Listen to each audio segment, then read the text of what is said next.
Olá, concurseiro! Olá, concurseira! E aí, pessoal, como vai esta força?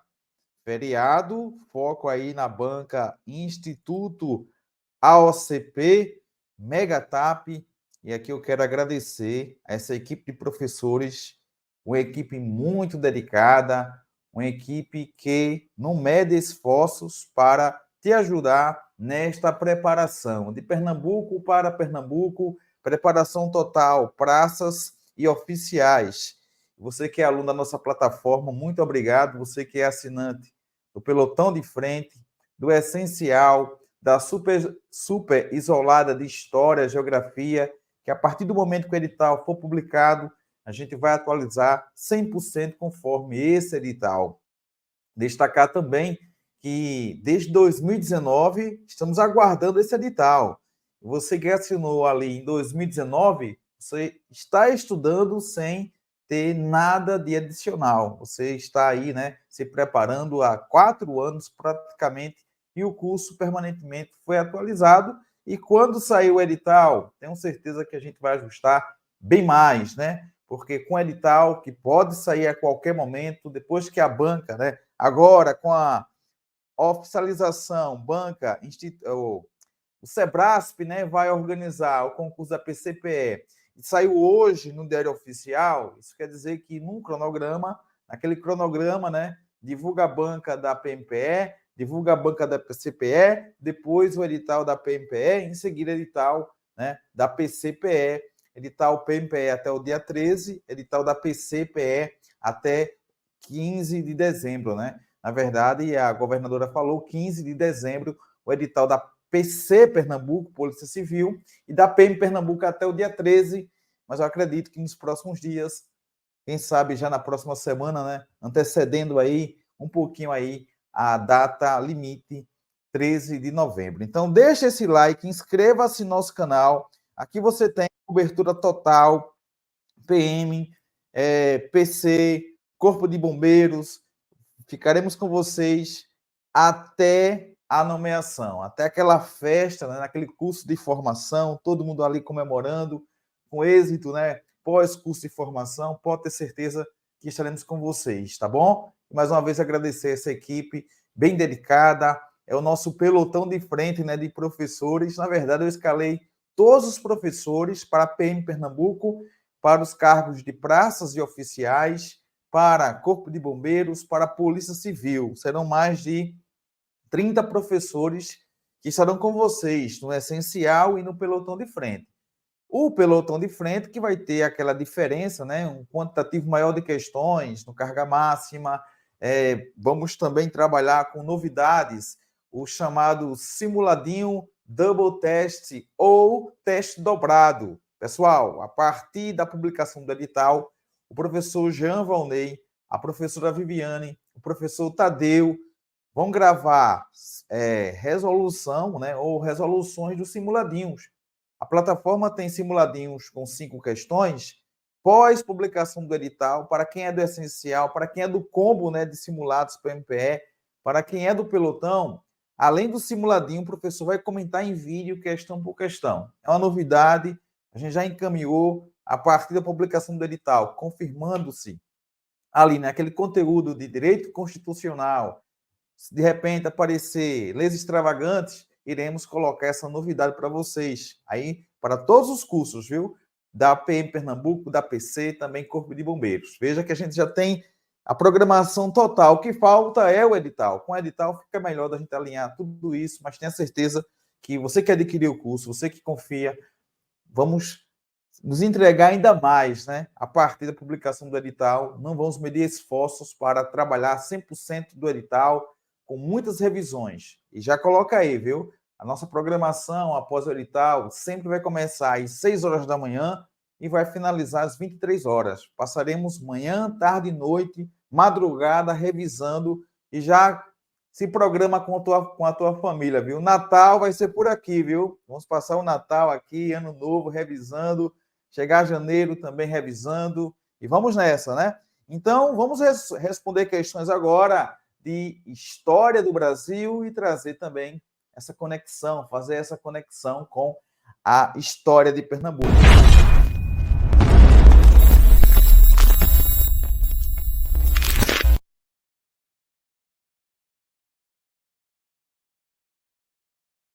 Então, vamos lá, né? Eu peguei 3 questões do Instituto AOCP e eu confesso, é uma banca que desenvolve bem as questões de história, mas não são questões difíceis. Se executar bem, trabalhar bem o conteúdo programático, dá para a gente projetar a nota máxima. As informações que eu tenho recebido é história está na agenda, professor. História está na programação do edital. Ah, mas vem aquela história de Pernambuco, conforme padrão do edital 2016, ali vai ser a base. Com a banca gosta de trabalhar a história do Brasil, possivelmente teremos aí, né, esse mix história do Brasil e a história de Pernambuco. Você que é do grupo, e o link está na descrição, você que deseja participar do grupo, um grupo produtivo, que só recebe mensagens, que só recebe conteúdos, que só recebe orientações. Tempo é precioso a partir de agora. Logo no grupo, a gente não vai ficar com discussões não produtivas. Então, é um grupo focado totalmente na PMPE. O link está na descrição. Eu acredito que esse grupo já se esgote, né? Mas a gente vai abrir um grupo 2 com mais de 1.000 pessoas participando e recebendo esses materiais exclusivos e informações exclusivas. Então vamos lá. Em relação ao Instituto AOCP, já fiz toda a análise, todo o perfil da banca, concurso 2022, Câmara de Bauru, e aqui vamos trazer alguns elementos sobre a história do Brasil e sempre fazer a conexão com a história de Pernambuco, beleza? Bem, em relação a essa primeira questão, né? A implantação do sistema de capitanias. Obviamente, quando você vai estudar o Brasil colonial, formação das capitanias, de imediato você vai lembrar que a capitania bem mais sucedida até meados do século XVII foi a capitania de Pernambuco. Essa capitania que sobressai pela excelente administração de Duarte Coelho, e, claro, né, a questão da produção açucareira, um produto que tem um mercado amplo na Europa, e, claro, isso vai gerar muito lucro para a coroa. Para analisar a montagem do sistema colonial, e é assim que a banca trabalha, vou colocar aqui um esquema para você, aquele esquema precioso que você vai carregar até a aplicação da prova, beleza? Então vamos lá. Deixa eu colocar aqui a montagem do sistema colonial. Tem muita gente que gosta, né, desse resumo aqui, né? Então vamos lá. Sistema colonial. Ao falar sobre o sistema colonial, aí você vai lembrar do contexto.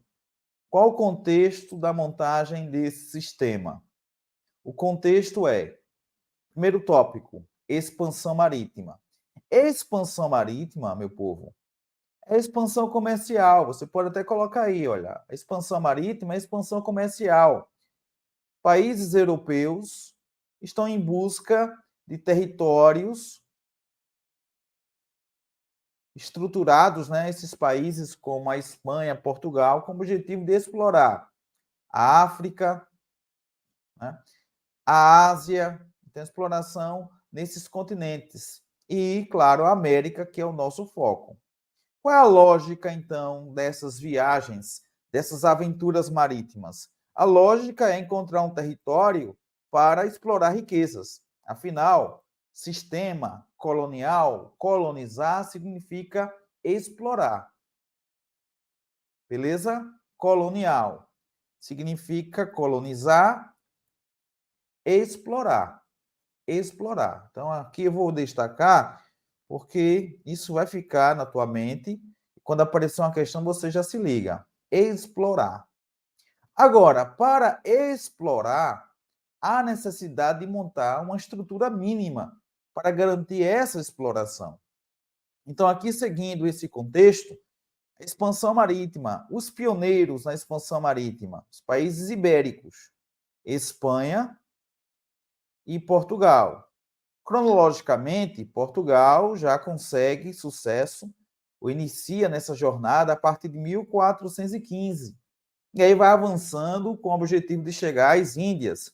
As Índias, Ásia, as especiarias, mas também destacar a exploração inicial aí da África e da América, essa divisão que vai ser feita através de um acordo, de um tratado, chamado Tratado de Tordesilhas. Então, são informações. Ah, professor, já estudei, já estou ciente de tudo isso. Maravilha. Isso demonstra que você se dedicou nessa fase pré-edital. Então, tem de você, né, ser beneficiado a partir da publicação do edital. Então, o tópico 1 é entender o seguinte: os países europeus, inicialmente Espanha, Portugal, ou numa ordem cronológica, Portugal e a Espanha, porque a Espanha vai investir nessa expansão marítima a partir de 1492, a viagem de Cristóvão Colombo, e Portugal, com a precoce centralização no século XII, também tecnologias para a época, né, como o astrolábio, ter também conhecimento e técnicas sobre a questão do mapeamento, tudo isso colabora, uma burguesia, né, que vai investir também, então isso colabora para o chamado pioneirismo português. Outro destaque é a prática econômica. De repente, sempre aparece aqui, né, aquele concurseiro, professor, mas aí os cursinhos passam agora todos, né, querendo vender cursos, isso e aquilo. Aí você vai entender que o sistema o qual estamos vivenciando, você vive, que eu vivo, que nós vivemos, é o chamado sistema capitalista. Todas as relações sociais são permeadas pelo capital, pelo dinheiro. Então, não é cursinho A, cursinho B. É o sistema em vigor, o sistema que prevaleceu. Mas que capitalismo estamos vivenciando em 2023? É o chamado capitalismo financeiro. O PIX para lá, PIX para cá. Já nessa fase, entre os séculos XV e XVII, também temos um capitalismo. Só que o chamado capitalismo comercial. Os produtos são manufaturados. E a diferença para o capitalismo hoje? Hoje é o capitalismo financeiro. Um capitalismo com tecnologias que aceleram aí a produção. E aqui é a manufatura. Por exemplo, no sistema colonial, aquela frase ou naquele termo, né, que eu não gosto de usar, mas em muitos livros vocês ainda vão encontrar, pacto colonial. Eu não gosto de usar esse termo. Pacto pressupõe um acordo bilateral envolvendo duas partes. Mas, professor, Portugal é a metrópole. O Brasil se torna colônia. Logo, não houve um pacto entre Brasil e Portugal. O que houve foi invasão, uma ocupação. E Portugal vai impor justamente esse desejo de enriquecer, de deixar aí, né, o caixa com um superávit, ou seja, saldo positivo, e essa colônia, esse território a ser explorado, subserviente à metrópole. E a metrópole vai justamente explorar essa área. Então, 1494 tem essa divisão aqui, olha, a divisão da América, de um lado a Espanha, do outro Portugal. E justamente essa parte que pertence a Portugal equivale hoje ao Nordeste. Então, essa divisão já é feita em 1494, seguindo a lógica de encontrar um território para encontrar riquezas, afinal é a prática do mercantilismo, o mercantilismo que, entre outras características, deixa eu aqui dar um bizu, isso aqui, eu não gosto de trabalhar muito com bizus, mas os concurseiros estão aqui também querendo umas dicas boas, né? Então, mercantilismo é M de metalismo. Os países são avaliados pela quantidade de ouro, quantidade de prata. Então, esses metais preciosos acumulados vão justamente colaborar para que tal país seja classificado como poderoso ou não. Portugal é a grande potência do século XV. Já no século XVI, será a Espanha, justamente por acumular metais preciosos, explorando o Império Inca e também destacar aí, né, o Império Azteca. Então, nesse cenário, a gente percebe que a Espanha avança. E Portugal, apressadamente, vai também querer encontrar metais preciosos, mas não vai ser não vai ser uma captação ou, pelo menos, só a partir do final do século XVII, início do século XVIII, é que Portugal vai explorar esses metais preciosos no Brasil. Mas Portugal, já no século XVI, precisa encontrar uma saída de como efetivar essa conquista do Brasil. Cabral chega ao Brasil em 1500 justamente para tomar posse dessas terras divididas em 1494. Nesse intervalo de 1500 a 1531, alguns autores costumam utilizar o termo período pré-colonial, o período de relativo abandono. Portugal ficou assim, o que é que eu vou fazer com esse Brasil? Ocupa ou não ocupo? Só que diante de ameaças estrangeiras, a Espanha que encontrou ouro, metais preciosos, nessa parte, né, mais oeste da América, essa região que hoje, Bolívia, Chile, né, o antigo Império Inca, também ali na América Central, América do Norte, o Império Azteca, Portugal ficou motivado. Vamos criar uma estrutura, então, para explorar essas áreas. Áreas ameaçadas por franceses, por ingleses. É quando Portugal decide, vamos montar uma estrutura para ocupar essas terras. E aí destacar a figura de Martim Afonso de Souza, que é classificado como o primeiro colonizador.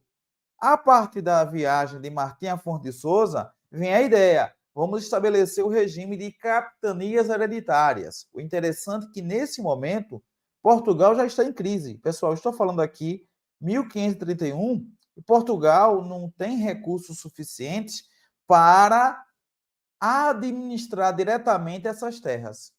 É quando surge a solução, que é terceirizar essa colonização. Essa terceirização da colonização é justamente o sistema de capitanias hereditárias. E aí já tem um ponto interessante que vai fazer você refletir sobre a distinção, a diferença da ocupação espanhola e da ocupação portuguesa.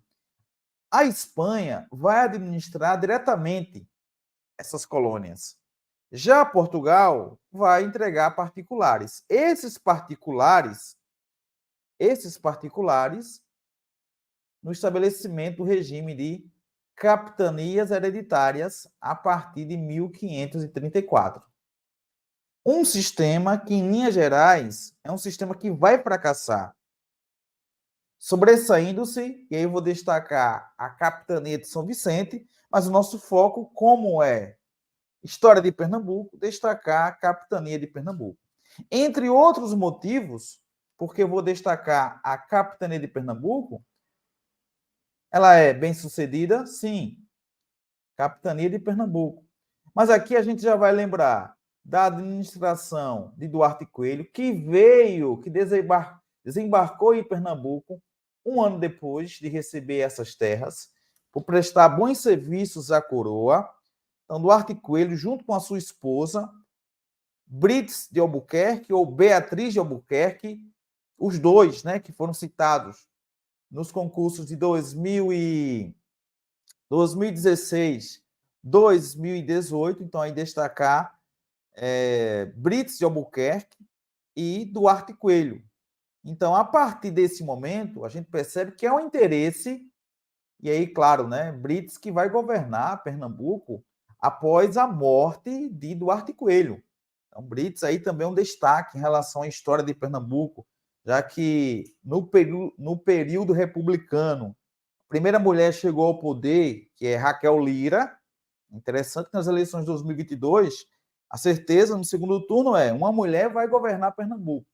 E ficou aquela propaganda, a primeira mulher a governar Pernambuco. Teria que colocar a observação, a partir do contexto imperial republicano. Porque na colônia teve uma capitoa, Brits ou Beatriz de Albuquerque, né? Jovem, veio aí, adolescente, né? Se casando aí com Duarte Coelho. E aí você tem, né, nesse cenário, os filhos também governando, uma capitania bem sucedida, porque justamente o setor, a produção açucareira, vai ser um ponto forte.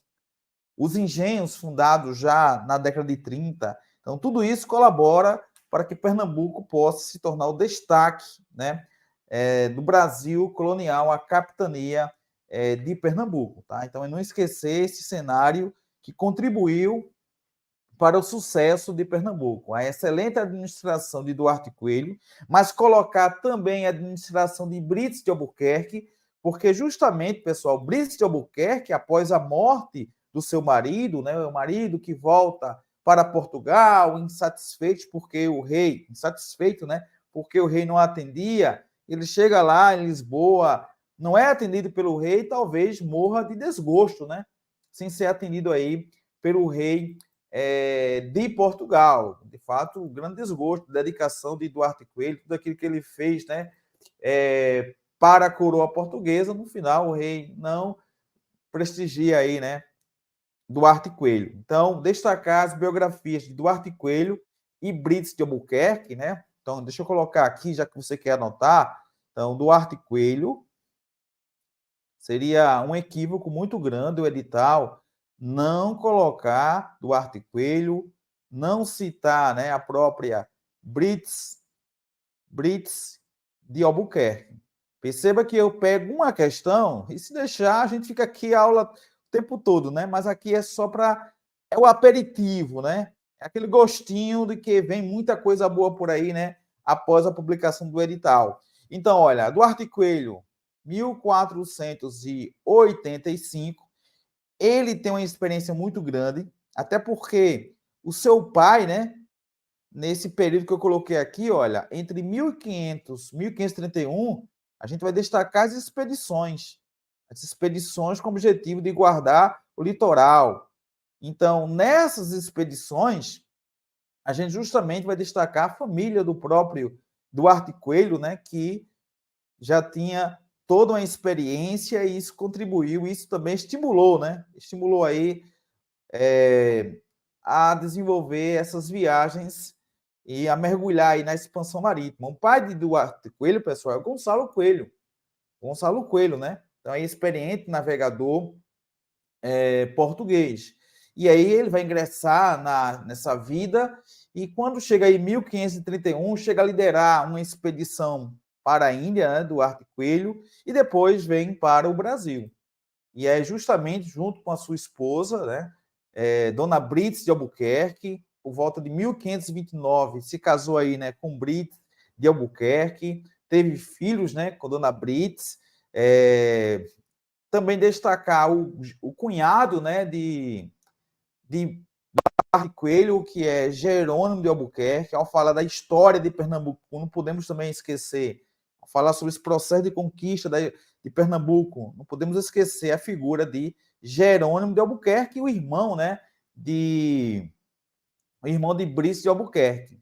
Então, se casaram, tiveram filhos e governaram, no caso do Duarte Coelho, no primeiro momento, depois, Brice de Albuquerque, governaram de modo que até início do século XVI, no caso, né, 17, Pernambuco aí é uma grande referência, não só na parte da economia, mas também na parte da administração. Então, destacando aí o governo de Duarte Coelho, a excelente administração de Duarte Coelho, né, que desembarca em Pernambuco em março de 1535, e aí em seguida, né, após aí a sua morte, 1554, como ele levou os filhos para Portugal, fica agora a administração nas mãos de Brites de Albuquerque, né? A referência em relação à história, a primeira governante das Américas, né? Brites de Albuquerque, que nasceu, olha, novinha, viu? Se casou novinha. Ela nasceu em 1517, vai ter aí, né? Vai se casar com Duarte Coelho por volta aí de 1530, 1531, né? Então, casou aí entre 14, né, entre 14 e 16 anos, né? Pegando aí 1530, 13 anos, né? 14 anos, e aí vem para o Brasil 1535, né? Vem ao Brasil com 18 anos, né? 1535.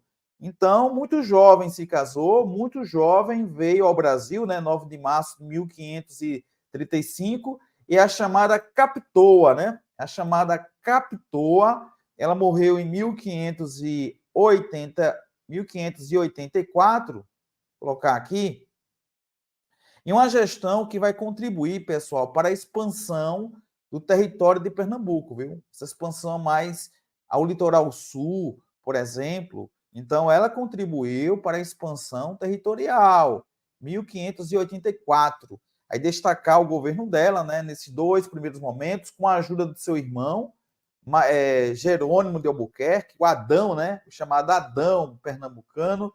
Então, aí você tem ela governando nesse intervalo pós-morte do Duarte Coelho, entre 1553 e 1560, aí volta o seu filho, né?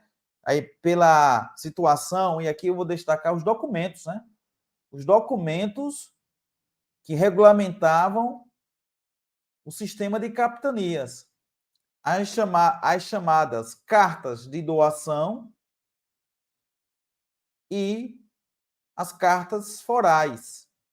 Então, aí você tem foral e doação. A doação, o repasse dessas terras, e vai ser comum, e isso é uma marca da ocupação de Pernambuco, meu povo. Olha aqui, olha, nesse canto superior. Essa ocupação que começa no litoral. Destacando Olinda, né? Olinda vai ser escolhida por Duarte Coelho para se tornar essa referência, até porque a questão da estrutura, uma cidade, uma localização elevada, que é justamente assim que surge a expressão Olinda, né? Olinda situação para se construir, para se erguer uma vila. Então, a carta de doação está relacionada justamente aos direitos do donatário. Por exemplo, delimitar terras para exercer a propriedade pessoal, distribuir terras através de sesmarias. Isso explica a estrutura latifundiária, a grande propriedade litoral mata de Pernambuco, você que mora em Ipojuca, São Lourenço da Mata, você que mora, por exemplo, em Araçoiaba, só estou citando municípios da região metropolitana. Ipojuca, São Lourenço da Mata, Araçoiaba, também Abreu, né? Pegando ali Abreu e Lima, Araçoiaba, Paulista. Na região metropolitana você encontra essa estrutura latifundiária. Mas chegando na Mata Norte, na Mata Sul, por exemplo, Mata Norte, você que está agora em Goiânia, olha a estrutura, latifúndio, a grande propriedade, é resultado desse processo de ocupação, porque cabia ao donatário repassar, distribuir essas terras. E aí, claro, vai repassar para aquelas pessoas que, de repente, né, aquela pessoa prestou um serviço, né, ou com interesse também de explorar aquela área. Então, aí você tem a carta de doação, esses direitos, né, do donatário e também os deveres. Pessoal, uma questão, veja quantos elementos eu posso abordar e relacionar história do Brasil, história de Pernambuco. É essa estrutura que eu estou pensando no edital. A banca traz a história do Brasil e ela vai pedir também para a gente fazer essa relação com a história de Pernambuco. Minha opinião. A banca pode deixar a mesma equipe de professores que elaborou a prova de 2018, 2016? Pode. Faz um contrato, prestação de serviços para elaborar questões da história de Pernambuco. Se a corporação, se a comissão do concurso sugerir, possivelmente a banca vai acatar, porque já está no orçamento. Basta só deslocar essa equipe para montar questões especialmente para esse concurso. Eu acharia ótimo, viu? Porque qual foi a prova mais difícil de 2018? Na visão da maioria dos concurseiros, história. Em 2016, história. Então ficou a marca, ficou a identidade de concurso PMPE para praças, essa dificuldade ou a boa elaboração das questões de história, beleza? E aí, coloca aí nos comentários, está gostando? A proposta é mastigar, né? Então, a implantação do sistema das capitanias, 1534, diante de dificuldades financeiras, ameaças estrangeiras, Portugal vai ter que tomar uma decisão. Vamos ocupar esse território. Tem grana suficiente para chegar lá e bancar toda a colonização? Não. Então, vamos entregar a particulares, pessoas que prestaram bons serviços à coroa. Em Pernambuco, destaque para Duarte Coelho, o primeiro capitão donatário de Pernambuco, governando de 1534, mas ele chega a Pernambuco só em 1535, escolhe Olinda para ser a cabeça da capitania, e Olinda fica como cabeça até a chegada dos holandeses. Com a morte do Duarte Coelho, governa Brice Albuquerque, no primeiro momento, depois o seu filho, e ela volta e fica até 1584. Nesse sentido, vale a pena ressaltar a economia da capitania, que é a produção açucareira, mas não só, viu? Aqui vamos ter que lembrar do tráfico transatlântico, o tráfico que gerava muito lucro para os traficantes a partir do Porto do Recife, aquelas negociações. O escravizado é um produto, é uma peça, é uma mercadoria que é trocada, né, por um produto lá na África e vendida com valor hoje, vamos imaginar, Pitu, alô Vitória de Santo Antão, município da Mata Pernambucana, Vitória de Santo Antão, você pega ali 1 litro de pitu e poderia trocar por um ser humano, porque a aguardente também era, né, um meio de escambo, né? E em Pernambuco você tem, atualizando hoje, 40, 50, 60 mil reais o escravizado custava. Daí o tráfico negreiro gerava muito lucro. A gente não pode esquecer que também faz parte dessa lógica mercantilista. Então, diante disso, diretrizes fixados, né? Regulamentos e diretrizes fixados pelas cartas de doação e cartas de foral. Essas cartas significavam o quê? As regras, os direitos e deveres dos donatários. Na ordem, tá? Doação, repasse da terra, foral, o documento que vai legitimar, você tem justamente a carta de foral, né? Quando você fala da fundação de Olinda, aí cita o foral, né? Quando surge aí Olinda. Então, a carta de foral ou foral, esse documento real, né, utilizado em Portugal, que visava estabelecer aí, né, um conselho regular aí, a administração, deveres, privilégios, né? Aí você coloca que foral, até hoje esse termo é usado, né? Fórum, né? Então, foral deriva da palavra foro, né? Que provém do termo o latim que a gente usa hoje, né? O fórum, beleza? Então você tem esses fóruns concedidos, né? A carta de foral ou foral, esse documento real aí, né? Que era utilizado justamente aí para ajustar a administração. Então, daí você tem esses aspectos gerais em relação ao sistema de capitanias hereditárias, né? Então, a carta do foral, carta foral ou foral, né? Vai trazer aí, né, os tributos, por exemplo, os direitos, né, os tributos a serem pagos pelos colonos, e aí você tem a doação, repasse dessas terras, né? Então vamos ver agora as alternativas.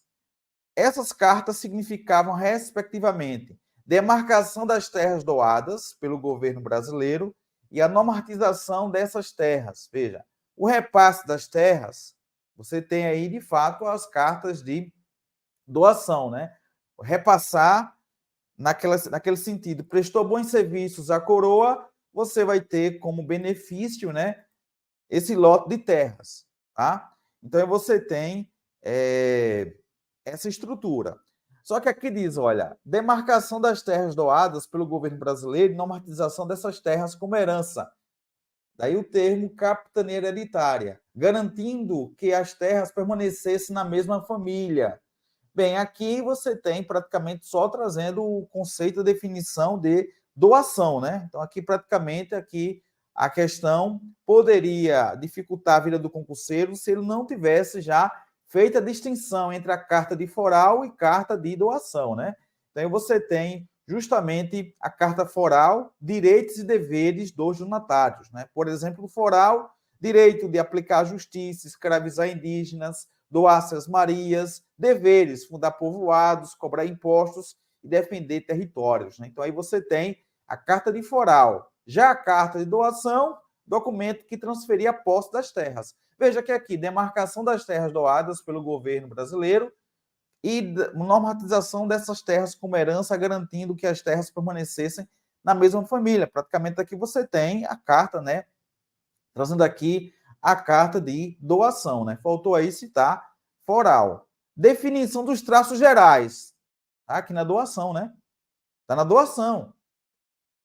Do sistema das capitanias, sim. Então aqui tem a doação. Olha, você vai ficar com essas terras desse ponto ao outro. Então é possível você pegar, por exemplo, a capitania de Itamaracá, a demarcação da capitania de Itamaracá, a capitania de Pernambuco, pessoal. Quando a gente pega aqui a carta de doação da capitania de Pernambuco, então diz assim, olha, todo o percurso do Rio São Francisco é o limite, né? É o limite de Pernambuco, chega até aqui. É por isso que o território de Pernambuco pegava toda aquela parte a oeste, né? A oeste da Bahia, que depois se transforma na comarca de São Francisco. Então, a carta de doação, você tem sim essa delimitação, né? Esse ponto aí sobre de onde começa, de onde termina, né? Então, destacar aí justamente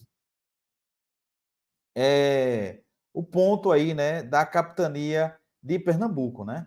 Então, aí você tem isso de maneira bastante detalhada quando você pega a carta de doação, né? Essa transferência para Duarte Coelho, né? Então, a carta de doação, né, de Pernambuco, o rei consignava, né, aos donatários do Brasil, em geral, né? E aí destacar a questão da herança também. Então, aqui, meu povo, a letra B, essa primeira parte, está correta, né? Está correta aí destacar justamente as cartas de doação em forais, né? Que se constituem fontes privilegiadas para a gente entender essa estrutura, essa montagem da capitania hereditária, né? Então, destacar, você tem aí a carta de doação, na aplicação, essas duas peças aí, né, fundamentais, mas aí destacar que a doação define o repasse de bens, né, da coroa, os direitos reais. O foral, você tem, que seria aí, né, a existência prévia da carta de doação, os direitos, né, os deveres.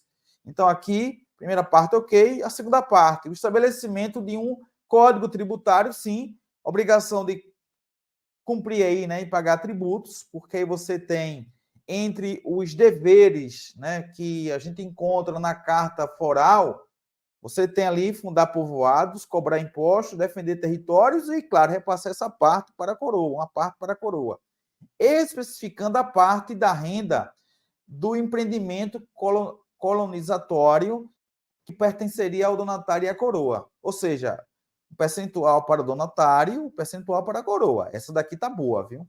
A letra C, as informações quanto à possibilidade de uso das terras em cada capitania e as formas de devolução das mesmas. Não. A ausência de quaisquer direitos. Não, tem direitos, tem direitos. Porque ao falar justamente sobre esse regime, pessoal, sobre as capitanias hereditárias, então deixa eu colocar aqui, né? A carta ou cartas, né? Vou colocar aqui carta de doação, carta de doação. E aqui eu vou colocar carta de foral, carta de foral, ou foro, né? Ou simplesmente foral. Então, carta de foral, vou colocar aqui, ó, um destaque, carta de doação, carta de foral. E agora eu vou colocar os pontos principais, tá? Então, em relação à carta de doação, esse documento aqui vai garantir a posse da terra ao donatário. Esse documento aqui vai tratar justamente da transferência das terras. Transferência das terras. Ou seja, essas terras agora pertencem à administração a Duarte Coelho. Então, a carta de doação é esse documento que transferia a posse das terras, que a gente pode chamar de concessão. A concessão. Concessão, beleza? Já em relação à carta de foral, que é comum você encontrar, né, o termo direitos e deveres, né, direitos e deveres, a gente vai aqui falar justamente desses direitos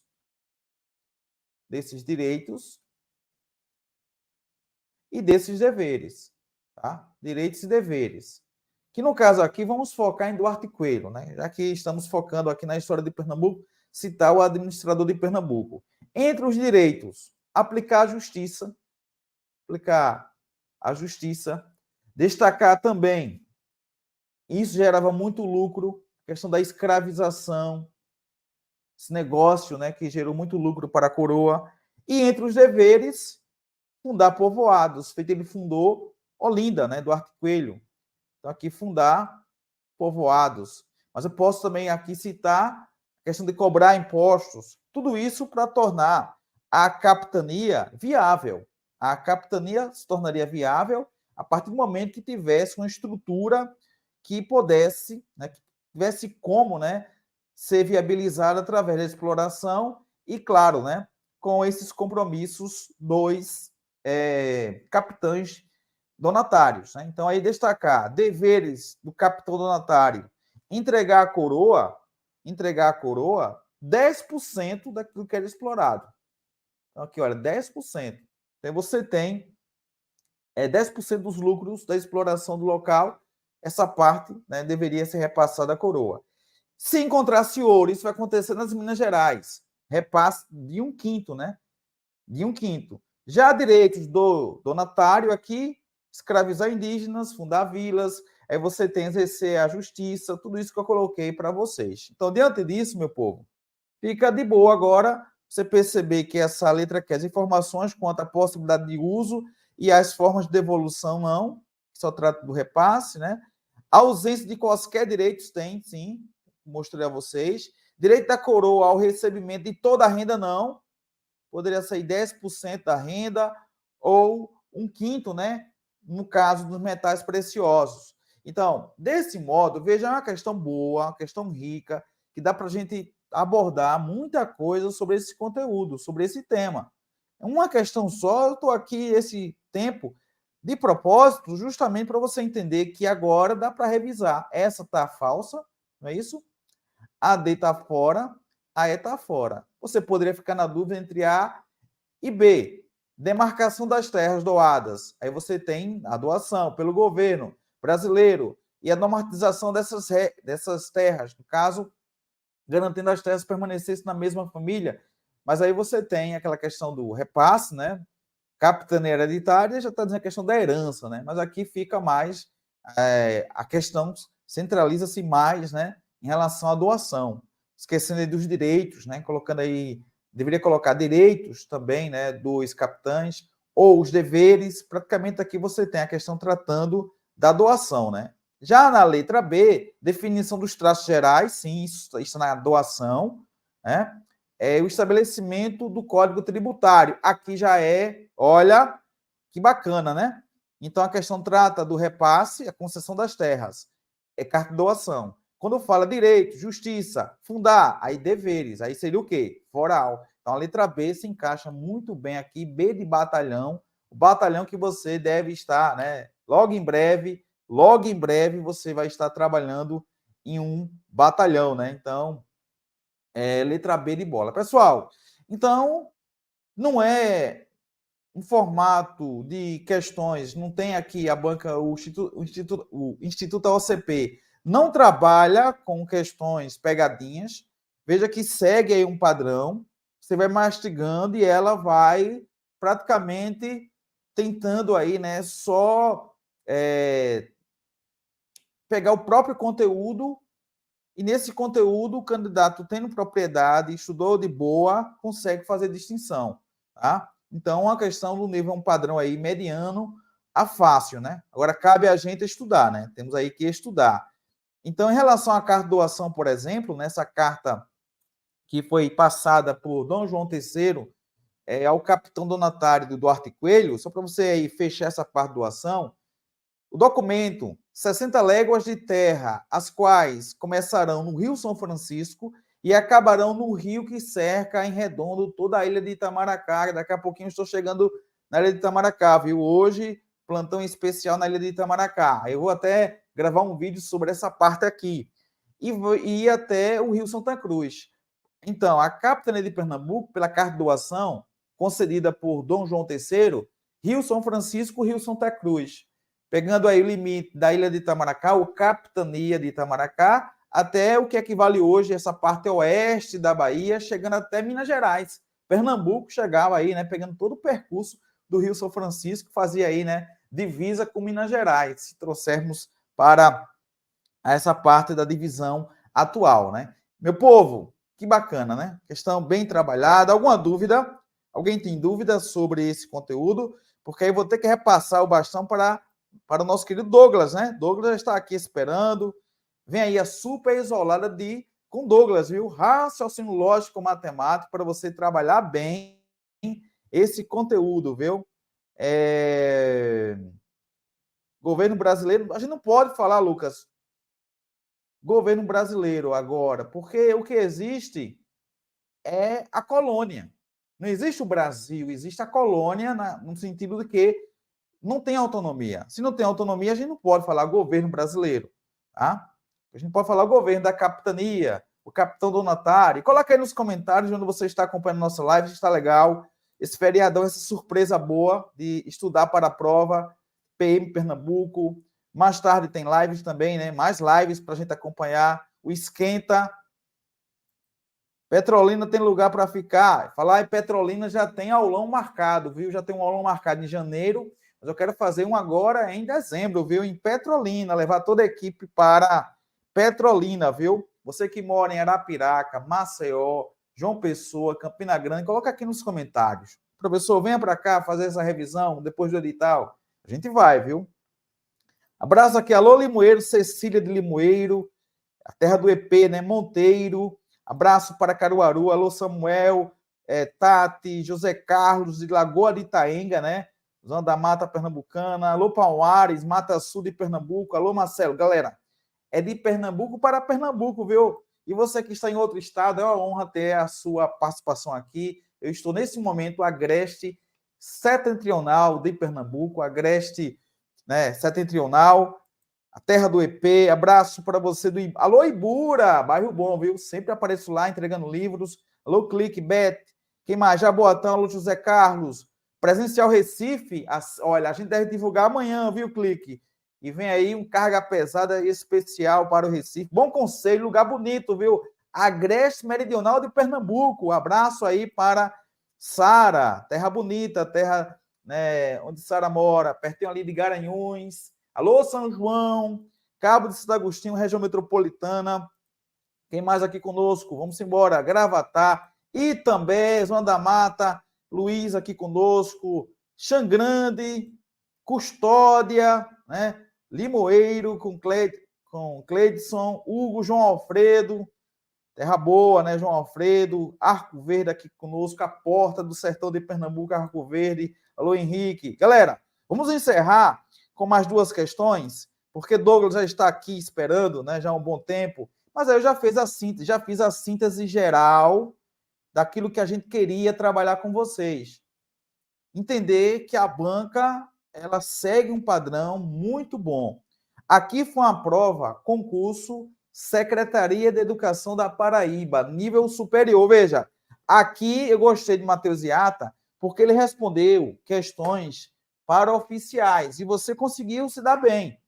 Aqui eu trouxe também questões de professor de história. Vamos lá.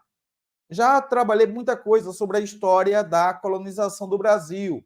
Ao falar em história da colonização, aí você vai lembrar 1500, o contexto até 1822. O Brasil é colônia, se torna império a partir de 7 de setembro de 1822.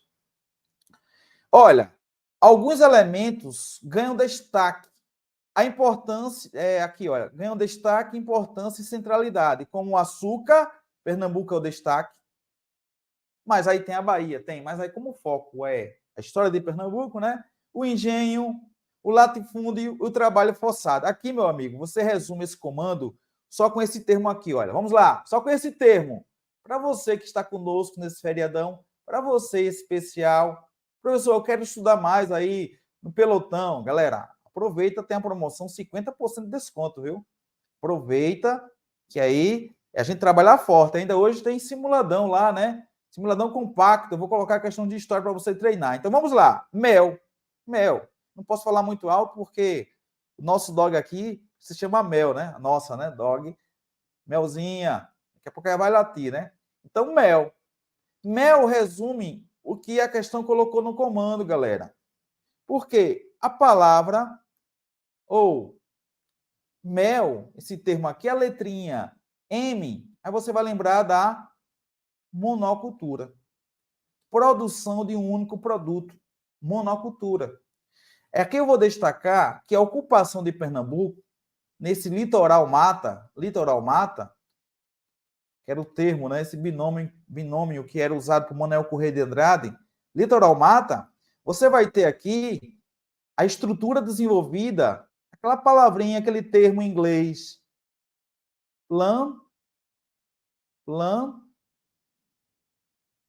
plantation. Yes? Translation, please. O professor nem inventa, viu? Ai que aparece inglês aí na prova de... Não vai ter. Pelo menos, não, pelo menos na prova de praça, né? Então, plantation, translation, please, plantação. Plantação, que é o termo usado na história dos Estados Unidos, na formação das 13 colônias, e aquelas colônias do sul que vão desenvolver o plantation, que é o que, na verdade? Plantation é mel, monocultura, o produto voltado para as é o que? Fora, para exportação, e aqui tem a escravidão. E tudo isso desenvolvido no latifúndio. Latifúndio é o quê? Mini é pequeno, a grande propriedade. E plantation, pessoal, é mel. Então é só lembrar disso. Plantation é mel, certo? Então, plantation, que vocês vão encontrar muitas questões, aí você vai lembrar de mel, monocultura, exportação, escravidão, latifúndio. Aí a banca colocou trabalho forçado, escravização, grande propriedade, latifúndio, único produto, monocultura. Então, dessa forma, você não vai esquecer. Lembrou da estrutura econômica do Brasil colonial, da capitania de Pernambuco, desenvolvendo aqui, olha, litoral mata. Você vai ser aprovado, vai tirar férias, ou, de repente, vai curtir aí, né, final de semana, estudando. Aí você, indo a Ipojuca, Porto de Galinhas, ali Muro Alto, você está aí, de repente, está na praia estudando, né? Coloca aí se tem alguém aí curtindo, de repente, um açude, um rio, a praia, e estudando. Mas você que está em Pojuca, antes de chegar em Pojuca, a gente encontra, olha, antes você tem aquele latifúndio, da plantação de cana. A mesma situação em relação a São Lourenço da Mata, né? Eu estou citando, mais uma vez, municípios da região metropolitana do Recife. E isso se torna ainda mais evidente na Mata Sul. Pessoal aqui de Palmares, alô Palmares, você encontra o latifúndio, você encontra ainda essa estrutura. A escravidão não, porque ela é proibida, mas infelizmente em muitas propriedades trabalham análogo à escravidão, né? E a monocultura, aquele terreno todo, aquela área toda para produzir a monocultura. Meu povo, ainda tem a prática da coivara, da queimada, para depois ter a extração da cana. Teve alguém aqui de Chã, acho que foi Chã de Alegria, que estava aqui, né? Eu acredito que sim. Então, você encontra nessas áreas, né, esse cenário que ainda faz lembrar o período colonial. Essa grande propriedade, esse produto que é ainda desenvolvido uma estrutura aí bastante precária, né? Por isso que Pernambuco perdeu espaço aí no ranking de produtores, né, de cana, porque ainda tem essa estrutura que é bastante precária na produção. Meu povo, sobre a temática escravidão, e aí Pernambuco também se destaca, porque quando a gente fala do tráfico transatlântico, 3 portos eram bastante movimentados: o Porto de Recife, o Porto de Salvador e o Porto do Rio de Janeiro. E o lucro obtido, né, por causa dessa situação que eu trouxe para vocês, da questão da troca. Trocava-se o escravo por um produto. E o lucro obtido era um lucro bastante elevado, né? Daí eu destaquei justamente que o tráfico negreiro gerava bastante riquezas. Por exemplo, né, a própria companhia holandesa, quando vai ocupar Pernambuco, vai buscar o controle do tráfico negreiro, porque justamente esse tráfico negreiro gerava aí, né, muito lucro. Então, não só pelo açúcar a Holanda vai invadir, mas também para ter esse controle, né, do tráfico negreiro. Então, vamos lá. A partir do século XVI, a escravidão ou a escravização indiscriminada, porque até indígenas também eram escravizados, né? É claro que a Igreja Católica vai ficar contrária à escravização indígena, mas aqueles indígenas que aceitam o quê? Que aceitam a catequese. Indígenas que não aceitam a catequese, a igreja vai pregar a chamada guerra justa.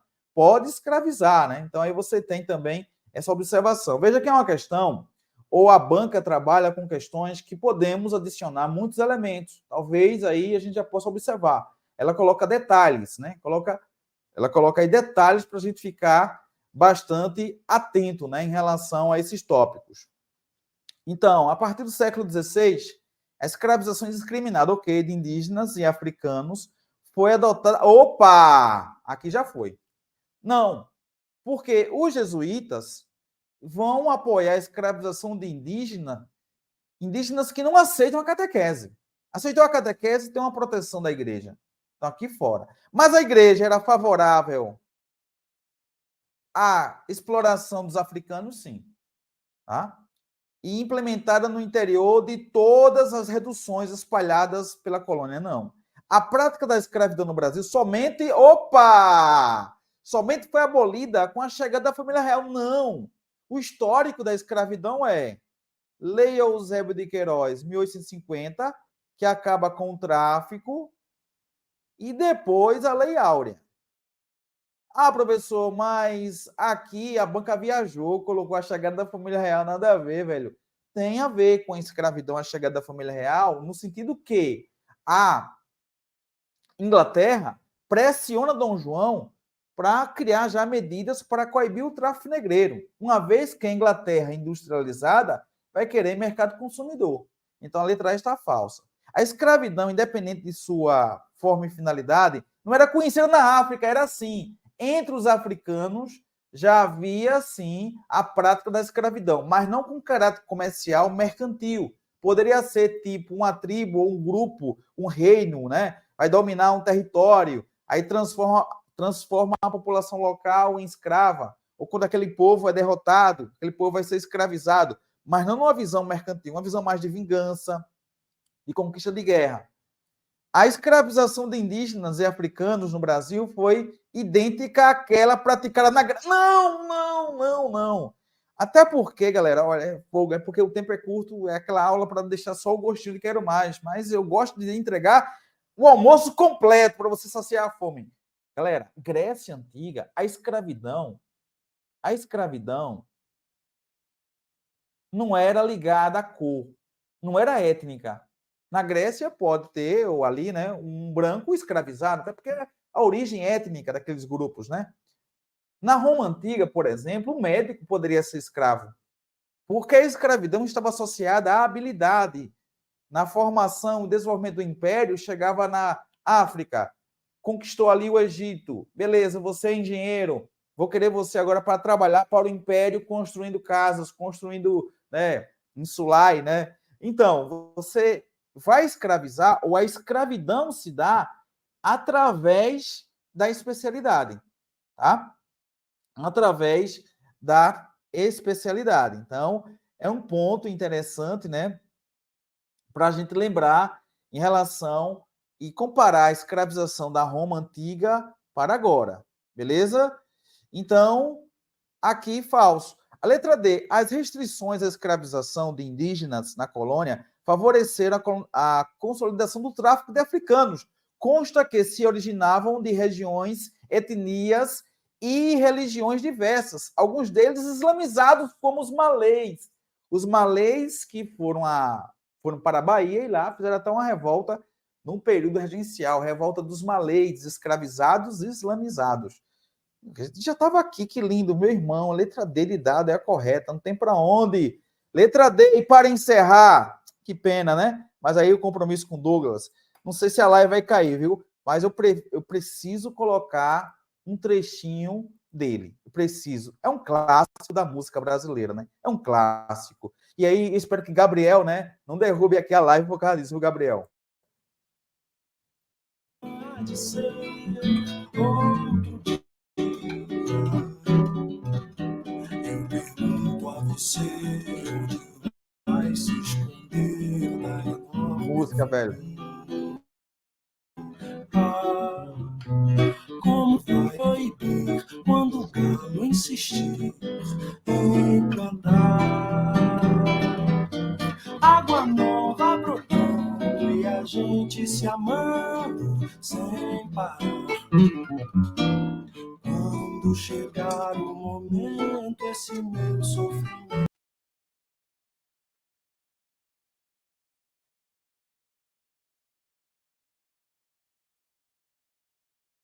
É isso, velho. Isso é história. Isso é história. Esse clássico aí da música brasileira.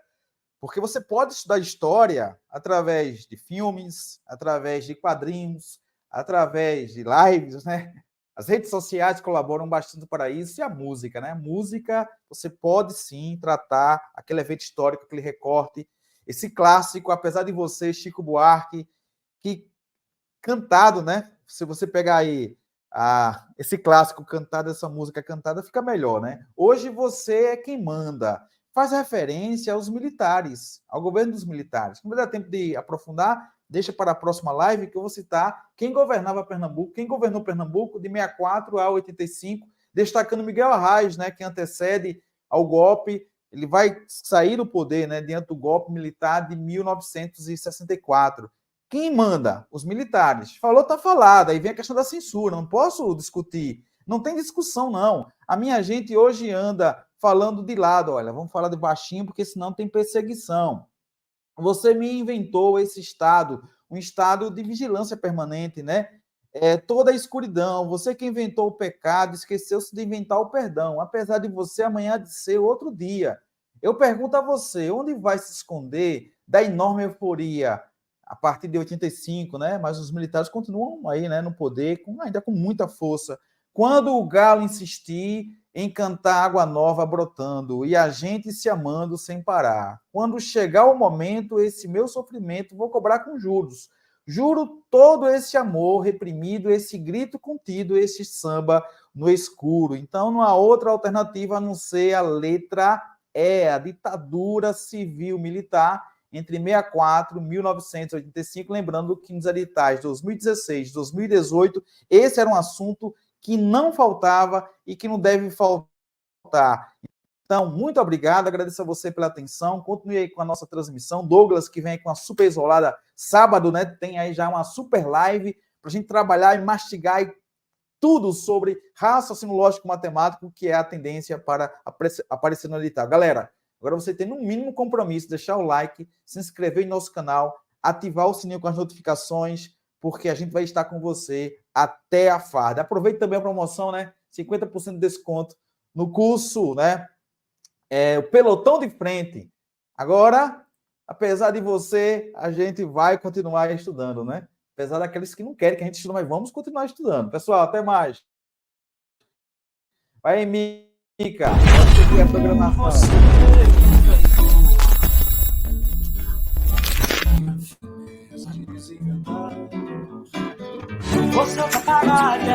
Que tal se preparar para os concursos de forma objetiva, completa e intensa? Aproveite a mega promoção de lançamento da assinatura ilimitada Prime do curso online Estou Preparado. São milhares de aulas disponíveis, materiais em PDFs, livros completos e revisões finais direcionadas. Uma plataforma moderna, atualizada e focada na realização do seu sonho. Faça agora a sua assinatura ilimitada do curso Estou Preparado e tenha acesso aos melhores conteúdos. Não perca esta oportunidade. Adquira já a assinatura ilimitada Prime. Venha fazer parte da plataforma de estudos que deixa você super preparado para os concursos.